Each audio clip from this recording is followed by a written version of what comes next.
আমাদের এই যে মাদ্রাসা পড়ালেখা করানোর দরকার আছে না নাই?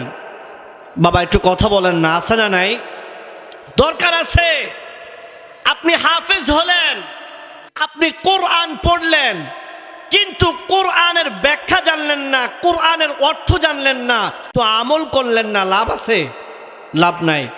আপনি কোরআন পড়বেন, তার সাথে সাথে আপনি আমল করতে হবে। এখন আপনি আমল কি করবেন? আপনি শুধু কোরআন না পড়তেছেন, কিন্তু তার অর্থ কি, তার ব্যাখ্যা কি? এই ব্যাখ্যা করা, অর্থ শিখা, অর্থ জানার জায়গাটাই হচ্ছে এই দাখিল মাদ্রাসা। আল্লাহ তাআলা যেন এই দাখিল মাদ্রাসাকে কবুল করেন, বলেন আমিন। দাখিল মাদ্রাসা জ্ঞানের দরওয়াজা, জ্ঞানের দরওয়াজা। এই যে দাখিল মাদ্রাসা যিনারাই প্রতিষ্ঠিত করেছেন, জায়গা দিয়েছেন, অর্থ দিয়েছেন এবং কি সম্পদ দিয়েছেন, কিন্তু রক্ষা করার দায়িত্ব কার? যিনারাই একজন উসিলা একটা মার্কাজ করে দিয়েছেন, ওই মার্কাজের যেই দায়িত্বটা আছে, যে হেফাজতের দায়িত্বটা আছে, এটা এই অত্র এলাকার সবার। কথা বলেন ঠিক কিনা? জ্ঞানের চর্চার একটা জায়গা, ইলম শিখার একটি জায়গা।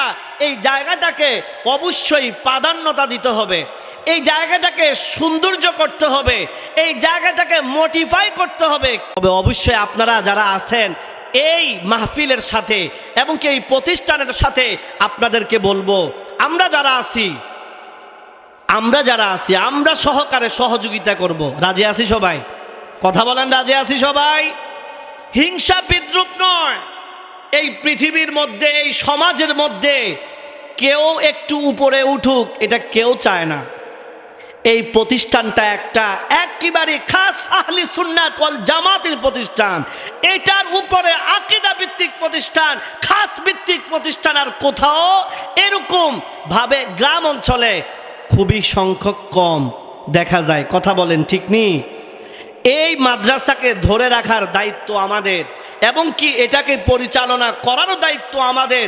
তবে আমরা সবাই মিলে যার যার জায়গা থেকে কেউ পিছু না হটে,